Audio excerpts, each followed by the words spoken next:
Hello everyone, welcome to my channel Cryptoware, and now today we are going to deobfuscate another sample which we had seen previously in my videos. So here this is the sample and we can see that this is a VB script, and the very first thing that we always prefer doing is making the script less messy. So here we can see that run dll32.exe is defined. There's some code defined over here, which seems to be some encoded, and most probably it is base 64 encoded. Let's scroll down to see what else is there so that we can understand what needs to be done. Scrolling down, we can see some more codes. So there is some function which says base 64 to stream. So we are right that this was base 64 most probably, and it is getting decoded. And here we can see some more functions defined. um, Going down, we can see that another base 64 encoded strings is there, and this needs to be concatenated, because this is how we can see that after the first string, the second line of the string gets added to it. So there are two sets of base 64 encoded strings. Going down, we can see some more functions, variables, subroutines defined. We can see some dynamic invoke is happening over here. So first thing first, this the script does not look that messy. It's just that the code or the base 64 encoded strings are pretty huge. So let's just copy this all and paste it in a different file. So we do not want to do any kind of changes in the original file. So let's start with understanding with what this base 64 encoded string is. So I have already copied the entire base 64 string, and this is how it looks like. So I have copied it to a new tab, and I have saved it over here, and also I have copied the second set of base 64 encoded string, and it is saved over here. So you can see that I have concatenated them all so that we have a complete set of base 64 encoded string. Let's decode it one by one. So I'll be actually using base 64, the 64 hyphen D command. So this is already there in the Remnux Linux. So you can either use any online tool, you can use any other offline tool which does the decoding part. If there is a condition that your sample has to be confidential, then avoid using any online tool.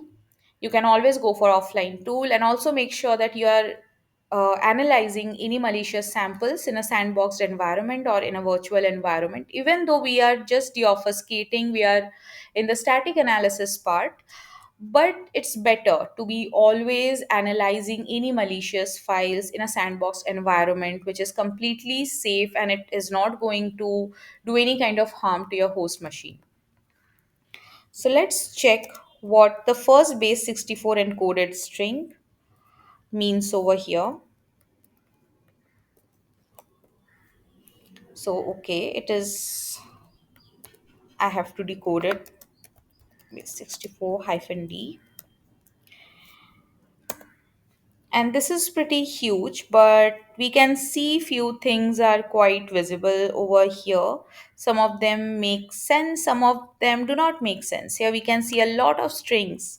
So if you remember, in our initial days we would perform two functions. Always before analyzing any file, we would always check what file type it is and what strings are visible for us to understand. So here also the sample is quite huge. So what we can do is we can simply use more.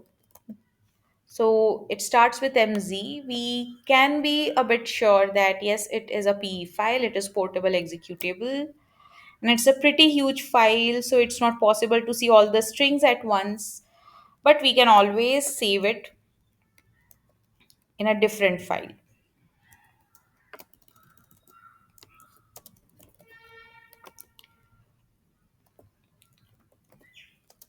So I have you can always use this command. So I have already done this, so we will check what is the file type of this file.txt, and let's be sure of it. And yes, it is portable executable. It is basically a DLL. So one thing that we are sure of right now, that the script initially which they are using, this base 64 encoded string basically is a DLL file, but it is getting decoded, which we have seen in the later functions. Next, another thing that we can do is do strings and file.txt just to understand what else it is doing. Okay, so it is using, it's a huge file, so there are a lot of things that we can see over here. Let's just go through some of them. So we can see compare string A, compare string W, set environment variable, which is slightly suspicious. So here we are not currently identifying the entire malicious activity, but we are trying to understand what possibly it will be uh, doing if it is run. And after performing dynamic analysis, after executing the file, you'll basically understand the entire overview of that file. So here we are just guessing what it is mostly doing. So here it is creating some directory, it is deleting some files, so it is doing a lot of suspicious activities. What else can we see? The use of HTTP open request. So is it making any request? Is it connecting to some kind of server? We are not sure. We can see it is using virtual alloc, virtual protect, read process energy. It is opening some process. It is creating a remote thread. So most probably it is writing process memory, resume thread. There is slight chance that it is doing some kind of injection or some kind of process hollowing, but that is something that we cannot be confirmed of yet. I'm just guessing from the functions over here. And in the later videos also we'll understand how to identify all those things. So for now, we have identified that this sample is pretty suspicious. Another thing that is a possibility, that could be in fact a possibility, that these are some rabbit holes. Maybe these are the functions that we are just seeing, and we are thinking of it as doing some kind of injection, but in reality it is doing something else. So that could also be a possibility. The malicious files do really work in that way too. So moving ahead, let's check another file that we have, which is base 64, another base 64 string, and let's save it in file2.txt, and let's see what is file2.txt. So it has also a lot of strings that we can see from here. It is not exactly a p executable, but if you see that it has a p executable, which, and it is not decoded in that perfect way that it was supposed to be.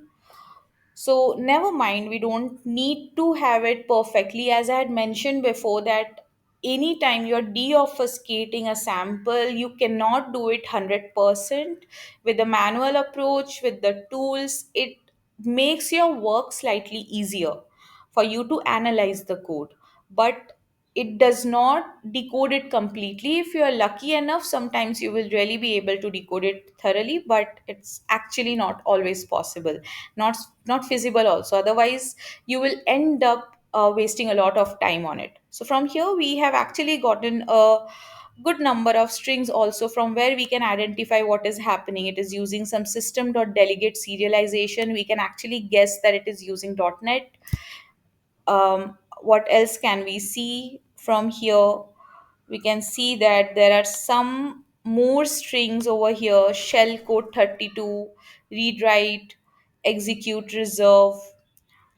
It has a lot of functions that is defined. Maybe we can simply use strings just to see, to have a clear identification of what is happening. So from here also we can see it is using virtual alloc x, write process memory, terminate process. It is defining some handles. It is using something as thread. memory protection, system dot reflection itself tells you that dot net has been used. So a lot of things give you an idea. These strings give you an idea that what could the possibility be. So since we have understood slightly what the base 64 strings are, or base 64 strings mean over here, let's just remove these base 64 strings and have a superficial view of the entire code. So here what I have done is I've removed that base 64, which was a PE file, which was the DLL file basically. So I've removed it with something base 64 encoded DLL, just for the sake of, to have a clear view of what is happening. And also I have changed this one some more of base 64 code, because we are not actually executing or decoding everything, but we are just trying to understand what the code is actually trying to do. So it is a VB script. It has defined run DLL 32.exe, and this is another DLL. So again, there are some idea that maybe it is doing some kind of DLL injection or process hollowing or process injection. We are just guessing, because there is a use of one DLL which could be and which has a really good chance of being the malicious one, and run DLL 32 is always the genuine file, and maybe it is trying to invoke something into it, or maybe it is replacing it, or maybe it is trying something else. So here you can see it is using function base 64 to stream. So b here is defined as, it is taking b as a parameter over here. Let's see what else does it mean. It has defined some more functions. So mostly what it is doing is it is transforming. Let's see when is this function called. Okay, this is where the function is called. We have s over here. Let's see what s means. S is the second set of base 64 encoded string that we see. So it is passed here and it is getting decoded. And it is actually getting converted. It is getting base 64 decoded directly into the memory as a memory stream, so that it can be later used for other activities, whichever activity it has been defined over here. So we can see there is some invocation that is happening. So most probably the code is quite small and crisp, but the two base 64 encoded strings give us a lot of idea. So from here you cannot identify, and in fact this is not entirely the malicious script, but the encoded part is actually performing the malicious script, but this is actually helping with the invocation of those scripts. This is something that we can identify from here. We do not have to understand or go through each and every function. It's always better to go through, like, what ASCII encoding is doing, or maybe what does it mean by system.security.cryptography. It is always good, but with time you'll get an idea of what we have to look for. So from here we understood that, okay, the base 64 encoded string is getting decoded and it is getting invoked directly into the memory. So there could be a possibility that that string is actually making use of this base 64 encoded DLL. Maybe it is making some use of it. So it is using deserialize. It is the main thing that we have to understand over here is dynamic invoke that it is actually performing. And that would be it. So most probably this entire script seems to be doing some kind of injection, and of course an injection technique is always means something is suspicious, and we have to analyze it further. We are going to analyze such files later on in our later videos. For now we are just deobfuscating the file to understand what the entire sample does. This was also pretty simple. Before we move on to other extremely difficult obfuscated strings, we are just going through different kinds of obfuscation techniques that are used. This was also pretty straightforward.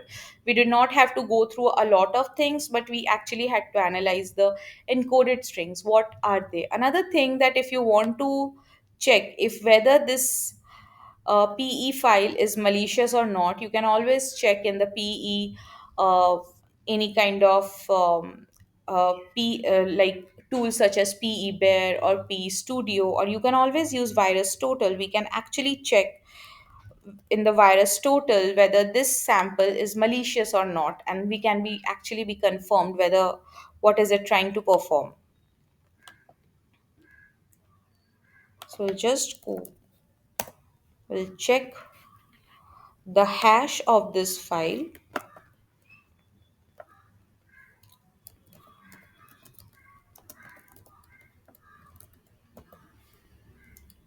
Here is the MD5 hash. You can go for any kind of hash.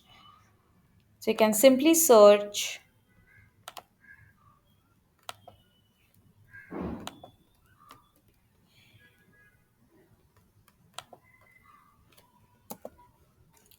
Let's check what result do we get from Virus Total.